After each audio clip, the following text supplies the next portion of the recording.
Assalamualaikum assalam. Kaki Jagaresah nini Jagaresah engkang bawersa dusun Tengareja mriki. Kaki danyang ini danyang pedanyangan dusun Tengareja mriki. Kula aturi tindakan dateng mriki dadaharan sukul petak Bondo Arum. Sengkala saka wetan kula aturi bali mangetan, sengkala saka kidul kula aturi bali mangidul, sengkala saka kulon kula aturi bali mangulon, sengkala saka lor kula aturi bali mangalor.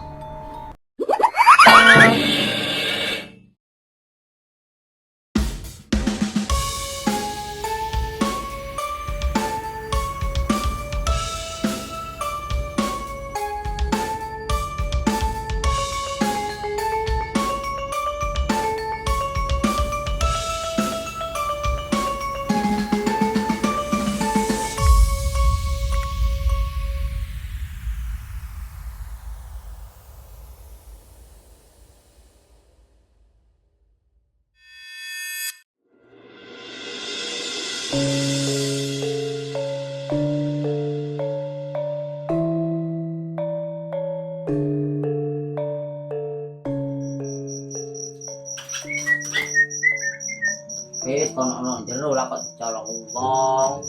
Wong kok dijak sae malah tak kekno lakno. Lah ndi mbok kopine? Aku ngenteni mulai subuh mang ora digekekno. Nyok wedangmu umbin. Lah budal-budal nyambut gawe kono. Ya anjene kate budal. Tapi mbok budal nyambut gawe, mbok budal nduduk kuburan mari aku mbok. Lah ula apa kon kate nduduk kuburan iku? Lah ana wong mati ta nek kampung kene. Ya kan oleh wong mati. Wong aku ate nduduk dalange sing mari gepuki iko. Aduh, lakon niku kate ula apa peri. Wong-wong iku wis dipendhem cari belunge tok lapo kate kon nduduk iku. Ya ora ngurus lah aku mbok masih kari belunge tok. Lek kliru kena tak dodok rongkong-rongkonge tak tempilinge tak gecek tak koseki ngene lho aku. Jombo wis karep-karepmu. Suwe-suwe kon niku kate dadi Sumanto lek tukang dodok mayit. Lah apa njok-njok Sumarto iku lho. Lang Sumarto lho saiki bengkel dandani sepeda Bayu, sepeda Roni, sepeda Salamun. Anjok-anjok Sumarto. Sumanto sing biasa nduduk kuburan mangan mayit iku lho, kon ero ta ora? Oh, Sumanto ta, Mbok. Lah lek iku ambek aku ya CS ta, wis kadung ngene lah ambek aku. Wis karuan kon iku budal nyambut gawe kono lho, cek iso nyumbang-nyumbang mbokne tuku beras timbange koyo ngono iku lho. Untungmu iku apa? Babah wis aku ora ngurus, pokoke mari kita duduk terus belunge tak dadekno siji, tak siram air keras, tak ge pajangan. Lek iso lek bengi celonono, Mbok. Aduh, wis ora mengong peri, aturanmu kok koyo kerik ngono malian. Duh, gak aku. Manake dhewe kok iso andok-andok dikirik-kirikno iku, Mbok. Lah ngombe kopi apa?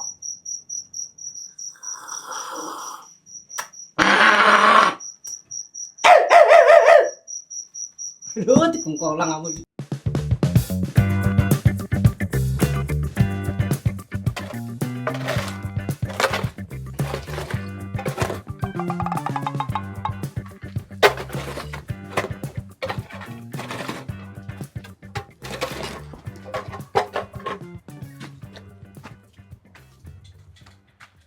Aduh. Dipucu situk ngrepotno. Wong penggawean ngene lah gelem burono. Jagatno lanang ae. Muncul ae. Hei. Wedangku ndi ti? Oh, lah iki mon sik diudhek iki lho. Lah kon iku pelusen tadi. Waing-waing ae. Salah-salah wedang iku gak legi tok ti rasane ti. Ya ono asine barang. Kon kok ngedabi ae mon. Lah kon arep apa ora lek gak arep tak ombene dhewe. Kok gak iso ta ngomong alon-alon ngono. Duh wis iki. Iki kok kopine yang ngono gak iso ta kon. Alay. Piye lebay ngono iku mon. Wis tuwek. Garuk iki kon. Panas iki. Lah sosisen ndi ti? Aduh. Lah wong penggawean ndek omahe dhewe kok ate njaluk sosis barang. Aku mburu nenang seng ae gak kaya ngono, Mun.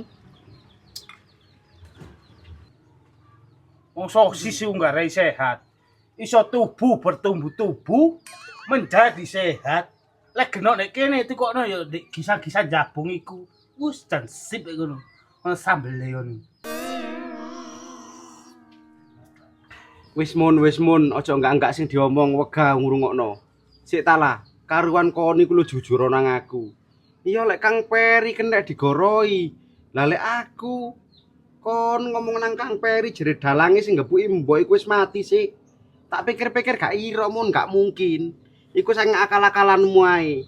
Sopo sik dalange ayo? Jujur lek nang aku.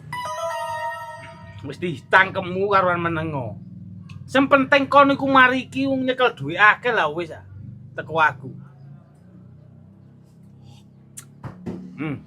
Mau wis Mun. Gawa ental sik. Aku wis ora butuh dhuwitku wis akeh. Aku mek kepingin ro sapa sing ngepuki mbok. Ndang tak walse ngono lho gergeten aku. Aduh, wis tadi. Jangan pura-pura. Engkau. Jujur aja nyanyi ae. Wah, kon iki bodoh dimes. Dadi wong sing cerdas tetek ngono lho, Dik. Iya ya kon tak dudui ben tapi duwe cek metu sih. Soale iku 30 juta ti, gak titik. Aduh, 30 juta, Mun. Lah kok akeh temen, Mun. Ya iya ti, ngene lho ti karepku. Saiki ku dikenekno dendore dikit 30 juta. Lah mben nek mari dibayar, wong sing digepuki. Oleh dobel lek ngono ya. Ya iya. Ya tapi lek ngono dhuwit terus nang mbok wis saken. Lah kok enak. Bapak kok wis kari mati ini ae kok. Wong awak bandani entek akeh kon. Ya saken tapi Mun, wong tuwek iku ki ono aja depek kabeh. Kon njaluk-njaluk 5 juta ngono lho. Sing 20 juta kekno mbok kabeh. Aku ora njaluk wis. Sing penting wong tuwek iku seneng. Ya kenaan Peri, malah mangan turu tok nek dikei 20 juta. Sing bener yo kei 20.000 iku.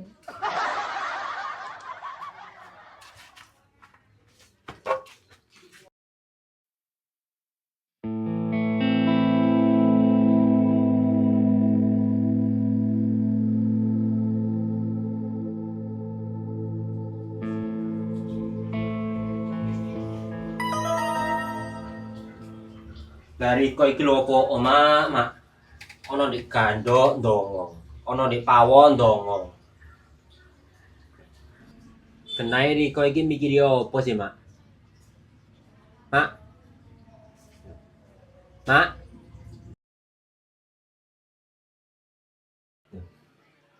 Suwe-suwe kesambet kok wong iki nek ngono tok ae. Mak. Mak Marlena. Aduh, apa sih Mol? Kon dikasih bengok-bengok tok asih. Lah Riko iki lho apa? Sekesuk iki mang kok ndongong tok. Ngono winginane iki aku ndongong tok di kopi suwi. Saiki Riko sing ndongong tok. Kene apa Riko? Aduh, yo gak kaya-kaya kon le. Ini ki masalahmu ambek begenggekku gurung mari ono masalah maneh. Aku iki cara pitik dibelek gak metu getene, Cung. Lah Riko lho kene masalah apa? Aduh wis aja takon wis wong kon sik pentil. Ro apa lek kon? Lah Riko iki lho Mak, lek ono masalah iku cerita nang anak, gak apa-apa.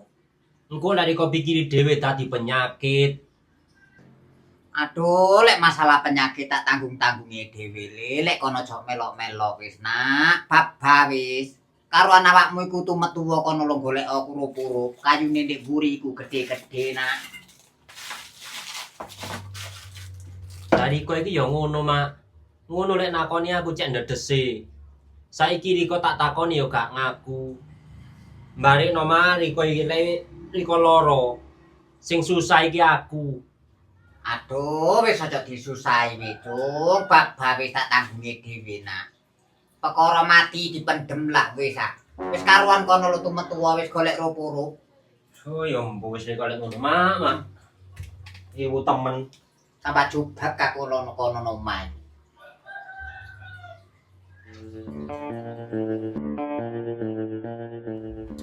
Wis sak jam lho iki Din ngenteni ndek kene Din. Lah iya. Wong iki genahe metu ta singitan. Tok Din. Sing banter lembek temen. Yasul. Lain.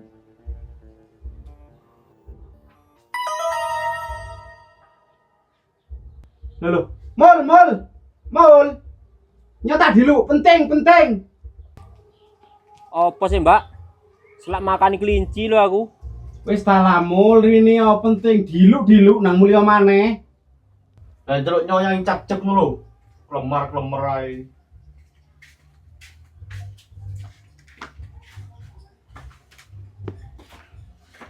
Kene mul lungguh kene mul. Ono apa sih mbak? Lah ya sik ta lungguh. Kon niku lho mul. Genahe nang ajeng sik seneng apa ora? Ya sik seneng mbak. Wong iku ngono cinta pertamaku. Lah kon niku mul. Lah lek kon sik seneng nang adikku lah lho apa adikku kon gantung tok ngono. Wae lah dibaleni ta rujukan. Digenano maneh sing jelas. Ora digawe koyo ngene mul saaken ta. Lah kon gak kon pikir ta anakmu Maijon, Aldo. Ya apa nasibe? Lah yo. Lanang tagak kok gak duwe tanggung jawab blas ini. Lah kon Din, lanang apa wedok? Ya manut kebutuhannya. Kadang ya lanang, kadang ya wedok. Lah ngono kok ngilokno mul kon Din. Wis kon meneng ta aja melo-melo. Mul, ya apa mul? Ngene lho mbak. Sakjane ku ya. Aku masih kongon baleni dina iki ku aku siap. Tapi masalahe emak ambek mbok Mina iki gak ono sing ngrestui. Terus aku kudu yo opo? Kon iku wong lanang mul. Lah lek mbok Mina, apa jere aku? Terus lek mbok Marlena ya apa jere kon mul? Nah masalah iku mbak. Emak jan nemen gak setujune. Ya wis ngene lho mul, kon lah wong lanang aku njaluk tanggung jawabmu. Elek-elek nemen-nemene ajeng-ajeng ya adikku, aku ya ora mentolo lek ajeng koyo ngono. Saiki aku gawe ketegasan, lek ajeng kate kon baleni ndang balenono, tapi lek kate kon pegat ndang pegaten. Ya mau mbak lek megat. Tak baleni ae ben. Lah lek ancen kate kon baleni, kate rujukan ya wis ndang-ndang saaken anakmu ya saaken bojomu. Wis lek perkara biaya engko aku wis. Terus kon nek wis balikan kok omah-omah aku sing gaekno ndang omah dhewe. Cek penak, cek gak balik-balik congkrae wegah. Iya wis mbak. Tak usahakno sik. Yo gak suwe-suwe masih ngono. Ya cek suwe-suwe secepate. Iya. Tak omong-omongan ambek mak sik. Iya sing tegas dadi wong lanang. Yo. Cek nang mari masalahe mul. Temenan lho mul. Iya mbak. Kon nang membok saiki Din. Iya ya. Kok moro-moro yonya? Lah jere kok ana mboknya. Iya Din bener, kon tak kon nang membok. Lah tapi kon niku ngerti ta, nang membok mang tak kon lapo sih? Gak ngertinya. Lah iya lah wong kon sih gak ngerti ku lho kok moro-moro kate budal. Oh iya ya. Lah aku terus kok kon lapi. Jokokno barangku wingi kari di Mbok Mina. Jam tangan ambek ali-aliku siji kari ndek kulon. Oh iya nya. Jo suwe-suwe ndang balik lho lewat Joko yo. Siap. Temenan. Iya. Duh, opo Din pancet ae mulai piye.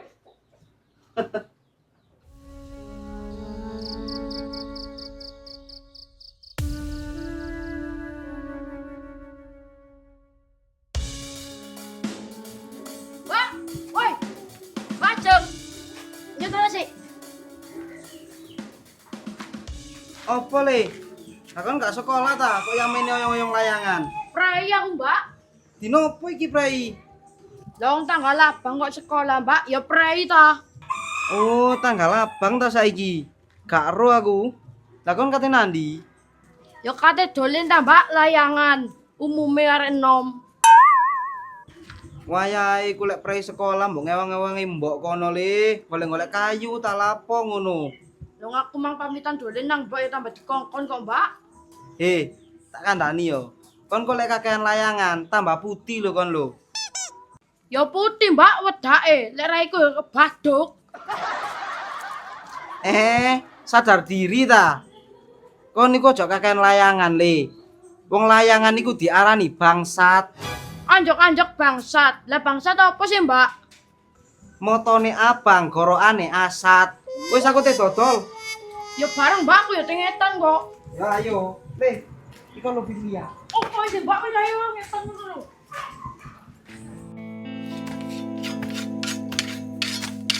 Si isu kok sampe grimis ngene rek. Gah ngono.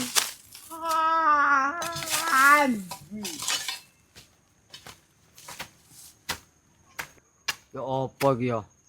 Nyambut gawe awake iso ora tenang blas iki lho. Gak lega temenan aku lek urung ketemu dalange. Kamu itu kenapa sih Kang Medun? Kok tadi kayak nyambut gawe kok lebrak-lebrek ngono rek. Salah-salah tak jejeli lemah lho riku lho. Apa jam?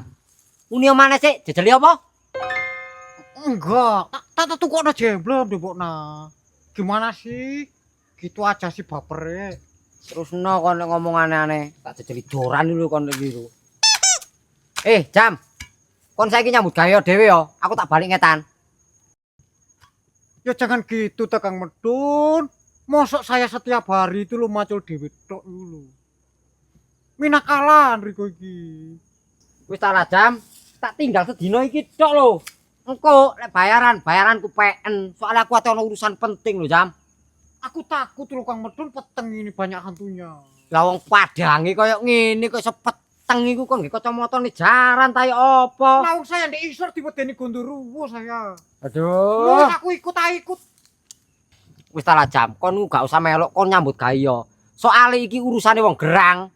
Aduh, Bapak wis. Langgete riko iki aku iki gak gerang ta wong aku wis metu oyote. Salah-salah saya tak kandakno Mbak Sasa lho. Anjok bahas-bahas iku rek, camat. Wis ngene jam. Gak popo kon melok, tapi kon aja ngrusui. Soale aku kate ndodok kuburan. Ya iku ta sapa mati? Anjok-anjok kono sapa mati iku lho. Iki ngono barang penting. Wis kon pokoke melok aku, saiki ayo ngetan dhisik. Oke, Cek. Emang ngono ndodok lho ya. Oke, beres. Ya wis ayo. Wis pesen nggih. Sik. Apa maneh sih, Rek? Tapi iki gak ono buruane lho jam. Soale iki aku ndodok kuburan lawas. Oh ya wis gak apa-apa Kang Medun, lek arep belunge tok iku lak seneng ta. Aku kate njaluk sitoke dengkule. Tak geco. Sing ngene lho. Ngene kok. Yo, ikut pokoke. Ya wis gak apa-apa ae melok lek ngono jam yo. Opo rek? Tapi aja ngribeti temenan lho. Ya dengkule aku seneng. Biasanya tak getrompret.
Garing wis bibit ucet ambek kacangku iki.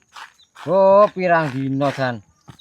Ora nemu panas, ora nemu apa mendung ae, tapi ora udan-udan.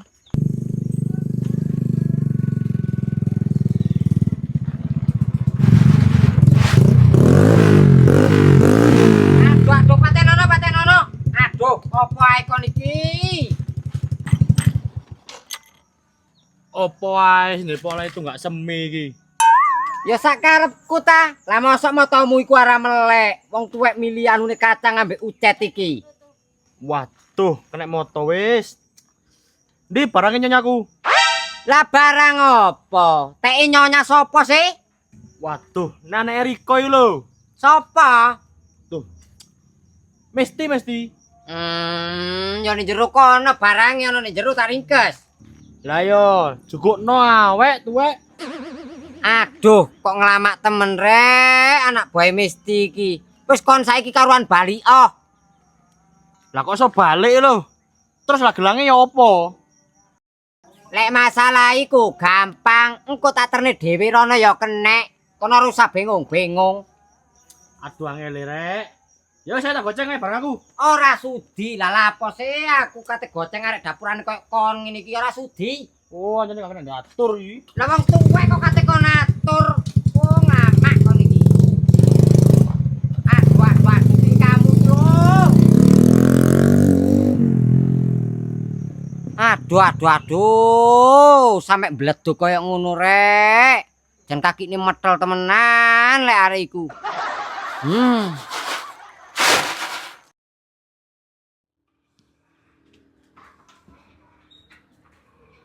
Pawake budal tuku pare. Tak kira awake sugih tibake penggaweane kaya wong kere. Kang Ponalen budal poli, kancaku gak tau salin jenenge Peri. Apa ae? Tuku gula dicampur timun.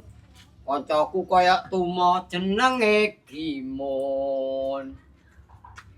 Iki ono garuk, ya garuk digawe ngepruk cengel. Apa ae bar kon lapo mbok karo diburuno mun padane wong ora duwe ae. Ora teges. Apa garuk-garuk cengelmu ora iso gandang. Iya, oh. Kon padane karo adikmu ae, Don. Wong iku paite wong ngono iku. Lah ngene yo gak kira mburono ta mesti ngongkon aku. Tapi yo ngene, Don. Wong awak iki yo pamong. Hitung-hitung iku nyontoni masyarakat. Lah terus kon ngono iku lho, artine pamong kon ngerti apa ora? Lah mergane aku dadi pamong iki yo ngerti ta, Don. Wong aku iki yo kepala masyarakat. Pindone bagiane sing ngedum-ngedum bantuan. Nomor loro sing bagane nyatet-nyatet. Ya iku penggaweane pamong. Karuan lereno wis riko kagimun. Dadi pamong ora pantes. Lah mosok sing diaturasi bantuan tok. Lah iya, Jam. Aku kok dadi kon karuan lengser gak pamong-pamongan, Mut. Wah, iku apa kon iku? Iki pisan. Salah-salah tak cabut bantuanmu kon kok. Ngulok-ngulokno pamong. Wah, yo cek teren kuku. Wong aku sing tak jaga-jagakno. Ya Kang Dron. Lah iya, Jam. Wong goblok ngono kok dadi pamong. Wong artine pamong iku lho kon ora ero. Kon ngerti artine pamong iku? Pamomong sing momong masyarakat. Kon iku ya butuh bagian mek tanda tangan, terus ngurusi bantuan yo gak ngono tok. Kon niku pamong tugase melayani seluruh masyarakat di dusun tengah kampung Sewu Coro iki. Ora mek rumah gangmu dhewe ngene iki sing kon rijiki. Gang-gang di alas kulon kono yo bantuan pisan ta, Cek. Lah kon gak sing kon mong mek bojomu tok. Muntuk cangkeme. Lah aku ate nyandak tak wong lho, Don. Nek gang-gang liyane gak nyandak, Don. Lah nek gangku dhewe iki lho, mulai suk mangkon iku durung mari. Lah kapan nyandake? Ya kon iku sing ora teges. Lah yo maksudku pamong iku mun. Ya carane ta yo apa, Cek? Gerakno masyarakat dijak kerja bakti. Golongane pemuda-pemuda iku lek minggu lah padha prei kerja sih. Yo ngono iku digerakno rek saiki ndek papan kene ae dirijiki, gote ae didodok, talane ae dibenakno sing penak. Lah lek kon candak dhewe, lah kon iku dadi pamong ta dadi arsitek. Wah, kon iku Don. Kaya gak ruwat gak kene ae.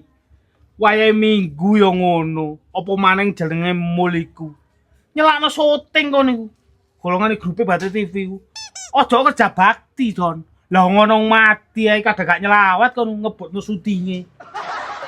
Tapi yo sing ngono. Kopine dhisik. Jero iku. Tapi yo bener sih kok iki beres iku iki. Lah lek sampe gak syuting ya sido gak tayang temen ta. Riku. Lah ya iku jam. Kita seminggu mek pisan ta biasa iki. Sido ngamuk andoko. Riku ku tak kandhani wis iku. Apa? Kerja bakti ku penting, butuhno pacul barang. Aja karo pacul ngene iki ono pakeme ta. Lah opo jam? Lah nek jare mbok biyen pacul sifat papat aja nganti ucul ngono jare. Riko iki. Yo, aku ngerti. Lah terus jam, artine doran iku opo? Ngartekno yo ngartekno jam. Tapi tuti ambune lho. Kok gimana tuh? Doran, gondelan marang pangeran. Ya tegas arek iki. Saiki sitongkas jam. Panding. Lah, nek iki gak kira-kira kon. Oh, lah wong iki kehidupanku kok katene gak iso iki. Riko iki. Lah iya, kok artine tandinge ora ngerti. Tanding lek gak ketat gak iso jengking. Wih, ora ngono ta, Riko iki beres iku iki. Lah apa? Lah nek jenenge tanding iku urip kudu sinanding. Ya tunggale Riko ditinggal ya miskin ngono kuwi coplok ta lek kena gandengane. Riko ku yo mel kaya aku ngene iki. Kesel iki rek. Loh, lah aku durui mbok piyen. Tekad ya, ngono ta. Mbokku piyen, teko kumbo iki. Oh iya jam. Berarti pacul tanding doran. Iki wis dadi. Iku jenenge bawa. Lah saiki jam. Bawa iki artine opo jam? Piye wong iku jenenge budut tepet rek. Aduh. Lah lek jenenge bawak iku obahe sak awak to iki. Lah lek gak diobano ya gak mlayu to Pak Juli. Ya iya nyene jam menungso lek gak obah berarti kena penyakit stroke. Lho lek Riko iki jan mate itu rek, asik kakek bantah. Asik tekad ya wonge ya. Ngono iki arep mule-mule ya. Aduh. Lah omonganmu saiki kok gawe logate wong kumbo ngono jam. Kate tiru sapa kon? Ya ora ngono Kang Don Riko iki lambok yen lak wong kumbo. Lah mari ngono aku direquest iku lho. Febri dikongkon ngomong cara kumbo. Asik tekad rek gak mule-mule ya. Akan bantah iku.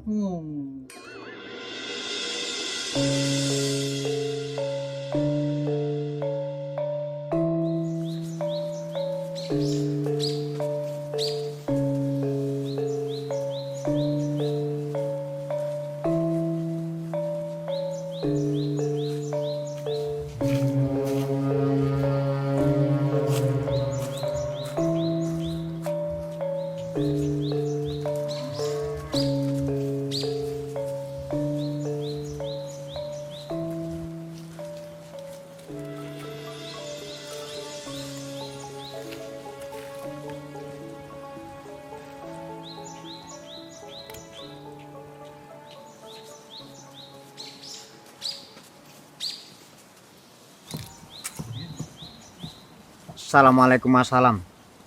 Kaki Jogorso nini Jogorso engkang bawerso dusun Tengorejo mriki. Kaki danyang ini danyang pedanyangan dusun Tengorejo mriki. Kula aturi tindakan dateng mriki dedaharan sukul petak Gondo Arum. Sengkala saka wetan kula aturi bali mangetan, sengkala saka kidul kula aturi bali mangidul, sengkala saka kulon kula aturi bali mangulon, sengkala saka lor kula aturi bali mangalor. Kula nyuwun dateng panjenengan sampean tolong kula jabang bayine Gimun kersane nurut atut mareng jabang bayi kula, nurut saking kersaning Gusti Allah, peluh kaya barangi wong wadon sing ora duwe daya.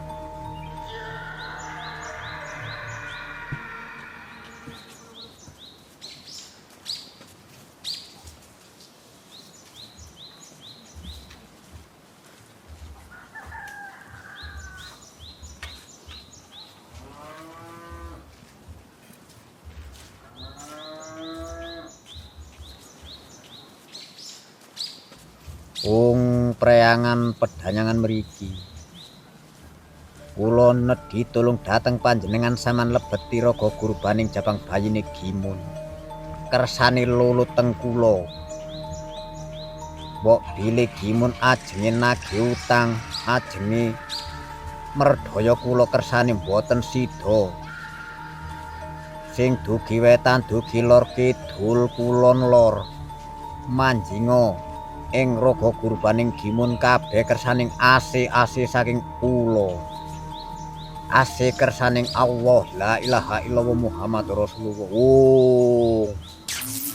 Waduh gimun iki kok gak mangsa disantet iki rek. Mosok diguna-guna ngono ae bali awake gimun iki ana apane jari. Kok buntek temen arek iki jari. Tak coba maneh mun. Oh.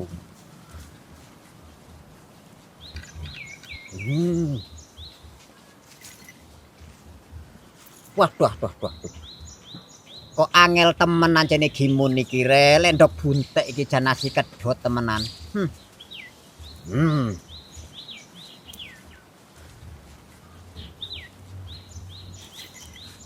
Waduh. Sampai katene keblak ngene aku yo. Baba wis. Gak kira kate gak mandi lek dongaku.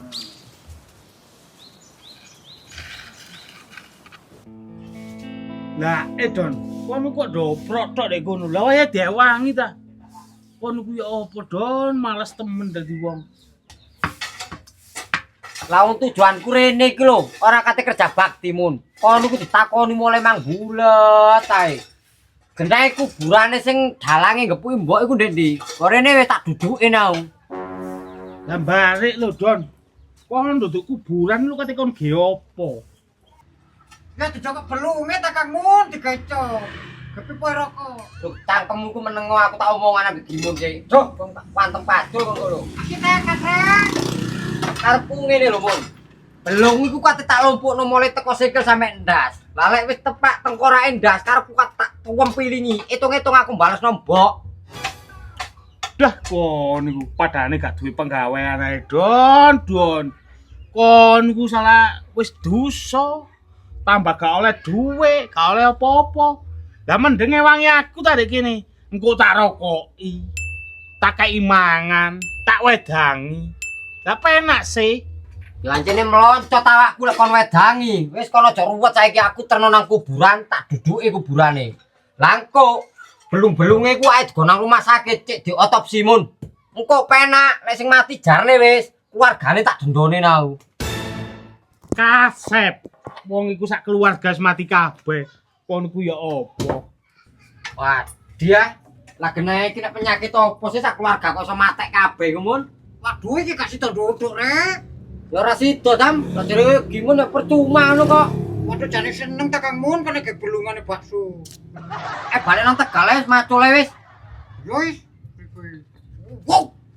Ora opo rek.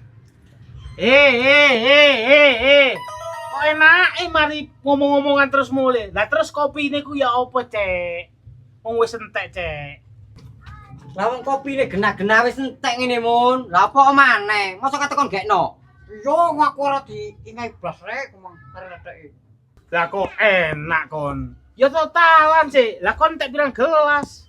Lah lek aku mang yo entek 1, 2, 3. Ya petang gelas mun. Lek kon jan entek piro? Kok ora ngombe blas aku. Kare ledeke itu ora omah. Ya mek aku tok entek 4. Lah lek petang gelas, berarti penggawamu ndek kene kari petang jam. Lah lek jamet bebas. Balik aja jam, lek kate balik jam. Lek kesel jam. Hihi senenge. Jongo riko Kang Don balik yo coba riko. Kon nanya aku tak pacul cengelmu kon kowe. Aduh. Jeruke Pak Lurah cik gembele rek. Asik gede-gede kaya ngene lho. Woy, aduh senenge talah. Aduh tambah sing iki rek. Lah lek iki rek iso gede mongkok-mongkok kaya ngene. Lah entek situk lah sida klenger ta wong lek iki. Aduh. Aku jan gumun nang lurahe sing saiki ku kok pinter temen lek rumat-rumat jeruk iso lemu-lemu kaya gini woy iso gede-gede doh alah kok seneng temen yo.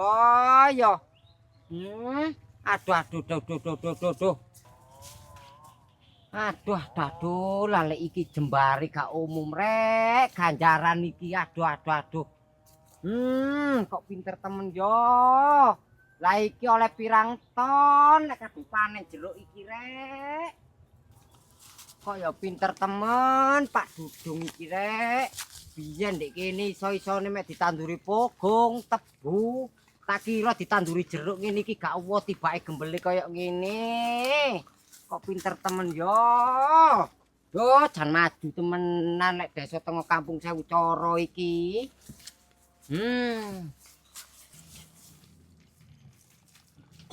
La sing iki wite cilik woe kok gembel temen rek. Lah mosok genok rek, situ-situ sing nyambut gawe ndek kene iki.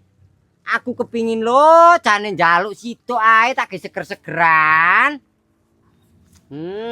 Segeri rek. Baba wis, kapan-kapan nek petuk Pak Lurah aku tak ngomong. Lek aku liwat kene maneh aku tak langsung metik, ngono lho karepku iki. Lho, Mbok. Lho, Kul. Teko ngaret takon. Iya, Mbok. Lari kok kate nandi ono?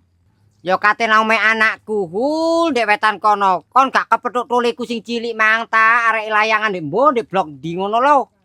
Gak ro, Mbok. Wong aku ngaren ndek jero-jerukan. Oh iya, Mbok. Tak durunge aku sepurane sing akeh ya, Mbok. Lah kon iki mendem semir ta ya apa, Hul, njauh sepuro ndek tengah dalan ngene iki. Kon lu salah apa, Nak? Ya sing mari ngepuiri kok ana sing ngongkon iku lho, Mbok. Walah, aduh, kene ngadeko. Wis ta lah, Nak, sing wis ya wis, sing penting emben lek misale dikongkon wong maneh iku kon aja gelem ya, Nak. Iya, Mbok. Ajene kuwetun aku sumpah, ketun temenan aku, Mbok. Sepurane yo. Aduh, iya, wis ta lah, Hul, Nak. Sing wis ya wis. Lah mandeke sing ngongkon kon wis matek enak, jarne wis karuan aku sik dawa umur. Lho, Mbok. Kok iso mati sih, Mbok? Ya wis matek jare arek-arek iku wis matek, jarno wis aku tak ngetan kono aku dinteni anakku paling wetan. Gak ngono, Mbok. Lah gak ngono apa suketmu iki lho gawon mule wis lak alumku sapimu gak arep.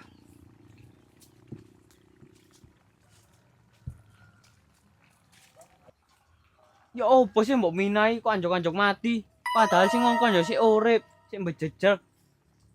Mosok ora dikandani yo nang Kang Gimun ambek Kang Wedon iki.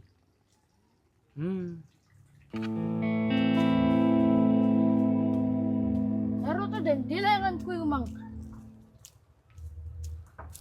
Loh. Lapo Mbok Marlena iku? Mbok. Mbok. Lapor iki, Mbok. Aduh. Lah kon iki lha apa, Nak? Kok kate blakrak nang danyang barang iki lho. Ku berlayangan aku, Mbok. Lah riko lapo Mbok kok ngobong dupun di danyang barang? Kate bantengan ta? Lah kok anjok-anjok bantengan barang iku lho, Nak. Ya suguna iki ngono wulan sura, Cung. Oh, masa kudu wajib sih Mbok ngobong dupun di danyang iku lek ulan sura? Ya gak wajib, Nak. Ya saking ngormati para leluhur biyen, Cung. Lek jerene wong biyen iku, Nak, nang danyang iku ndang-ndang nyang, Nak. Dadine ambek nyelameti desa, Cung. Lah wong biasa lho nang masjid sih Mbok lek selamatan desa kenduren ndek kono.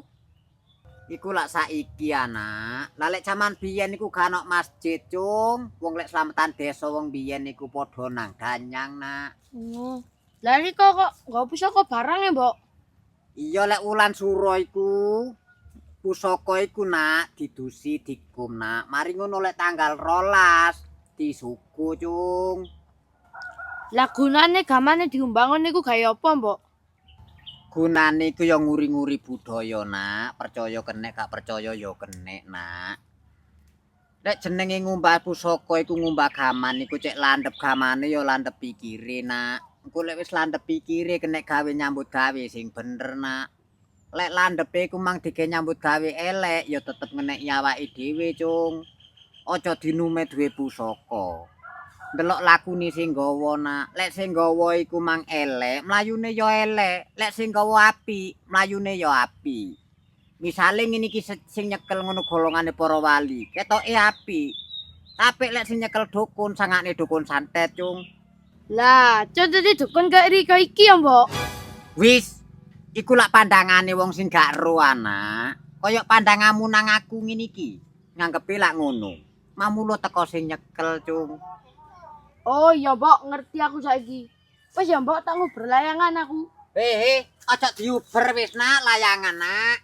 Baba wis cek dipek wong. Lho ya eman ta, Mbok, lek gak dikepung. Wis talana nuruto aku. Barang lek wis pedhot iku ora usah diuber nak ana sambungane lek. Ngene lho, Cung.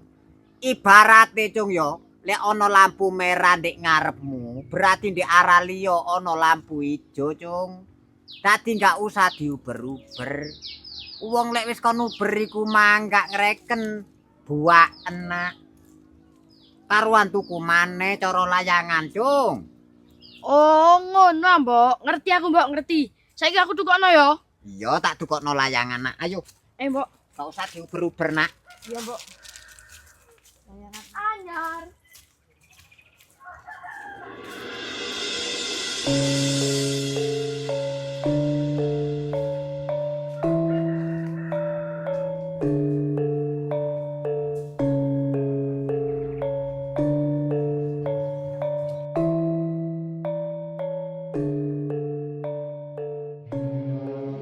Mbak, sampean aja ngrungokno omongane wong-wong lho ya.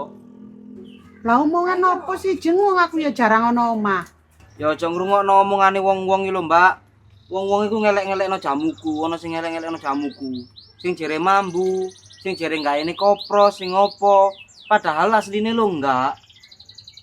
Duh, Bapak Jeng ora perlu dirungokno omongane wong. Ya lek koyo sampean, Mbak, nyadari. Bareng wong-wong ndek wetan kono, ana sing banting jamuku, ana sing ngilok-ngilokno.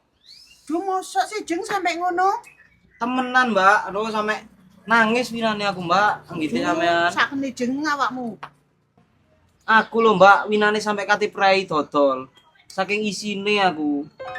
Duh, ya eman Jeng wong langanane wis akeh. Apa meneh jamune ya enak. Iya wis, Mbak. Aku gak prei. Pokoknya sampean aja ngrungokno omongane wong lho ya. Ya wis Jeng. Aku tak ngeten wis, Mbak. Ya, heeh.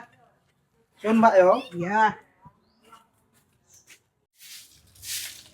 Aduh, lak cemet iki rek. Wayahe lak mbok diguak nang ganjaran kono rapen. Mulya wis budal nang alas, Mang. Oh, tebuk pakai Mar. Tidak begak gelem riko iki. Kono penak ta ono sing nyandakno ngono iku. Aduh, tadi kok mlebes temen kon iki jam. Ku tak gibeng kon kok munyer kon kok wi. Mari kon iku la opo yamene oyong-oyong pacul iku lho. Wis mari ta lek nyambut gawe iku. Ngrasakno nyambut gawe be laung sedina le wong krupuk ambek Kang Gimun Kang Medon. Wong krop nyel iku ta wis. Aduh, yo lakar setel lek arek loro iku jam bari kon kok nurut ae kon iku. Gae jam. Iku mang ungkruk masalah opo kon ambek arek loro iku. Waduh, ya gak ono masalah maneh be sing dibahas ya masalah sing gepuki Bik Mina tok iku ta. Pokoknya sing ketemu jerene katene di bacoki kate dincel-cel. Kate diremuki barang. Waduh, ya opo be ngono ku. Aduh jam. Kok kejem temen arek loro iku jam. Mosok kurang ketemu jam wong sing gepuki iku jam. Lek ketemu mbokne ya kandhanono tak icaki sing gepuki iku. Aduh, lah lek kena ya gak usah riko ta Bik Mar. Lek kena ya wis lek musuh Jamatul Adim iki tak penek-penek to ta. Gini ta. Gini Bik Mar. Duh ya apa jam. Mandar gak ketemu ae jam. Mandar ketemu ae jam. Duh ya apa rek. Oh, periko iki Bik Mar. Nangan riko dalangi kok tadi keceplosan ngomong ngono barang. Wah, blaer iki. Aduh cangkemmu iku lho jam lo kok dirungokno wong lo kok sangane temenan jam. Wis karuan sarapo ndek mburiko, mangan-mangan ndek pawon. Mari ngono rapen iki buakno le. Engko tak tukokno rokok. Oh, ya wis Bik. Tenang ae lek ono buruane musuh Jamat iki wis tak gas ta. Gas pol danga. Gas pol danga. Gaspol. Oh, kon kok tak sebet kene kon kok jam. Wis sarapo kono lho. Arek kok aja. Oh, duwe bebek situk jan greget rek. Gaspol, jangan, gaspol. Gaspol, jangan.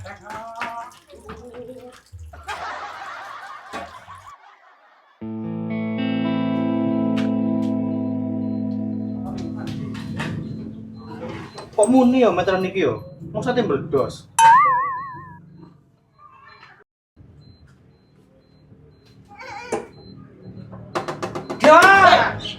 Oh, jangkrik tuh gak semi. Lah barik kon niku kok ya aneh. Ana meteran muni kok didelok jarene kate mbledos. Lah rumahsamu iku bom ta ya apa? Yo Riko iku sing nyalone bom. Nya, iku lho nya. Tunggale tekonya. Tunggak kakimu dobol iku, wong tuwek ditunggak-tunggakno. Yuk. Apa ramal gue sikil kusu kabeh, ingat. Loh, landi barangi. Jadi katanya terno barangku dari Udin mang. Aduh, ya kusik rini lu gua. Kaya bingung ae wong atasane kono aneh kok. Lambari nih mbok. Wong barangnya bener-bener Udin tak ngomong Joko. Lah lopo riko ngeterno barang ngono iku. Lah malah riwari ta. Ya ora apa-apa. Hitung-hitung wong tuwek iki sambang nang omahe anak. Lah mosok gak oleh, Nduk? Lah wong Riko ku lho mbok, ya wis me bendino sambang rene. Mari wong wis tuwek ngono sing nganteng di omah cek gak payah, cek gak loro kabeh. Mergane Udin tak kon Joko. Saiki ndi barangku? Bulet iku nya. Mangko tak Joko gak oleh. Ndi mbok? Bulet-bulet praenmu sing koyo labubu iku ah. Arek barange ana ndek omah, Nduk, mah gak tak gawa, aku saking rene ambek ana perlu. Lah terus tujuane Riko rene ku mangko lopo, mbok? Lah kok iso barangnya ditinggal iku lho, Din. Hahu-hahu apa? Lah tujuanku rene iku, Nduk, ya kate njaluk beras ku entek. Tadi wong kok ribet temen Riko iku, mbok. Lamang barangnya di Joko Udin gak oleh. Tapi Riko rene jere kate ngerterno tapi nganggur. Wingi ya ngono. Ditukokno beras gak gelem tapi saiki sambatan beras. Duh. Tujuane nang kene meng ngemis nya. Hah? Ngemis tujuane nang kene. Wis. Wong tuwek di ngemis-ngemisno. Lah apa sih masih aku njaluk nang anakku dhewe iki anakku dhewe. Wis. Mari kae namanya Buya mbak aku ngurusan tak terang mulai. Lah yo, Kok ribet temen. ono aja sampe mencik omahku maneh. Lanjut duit. Potongan kok lontong. Ambil bubuk-bubukan ngono lho, Nduk.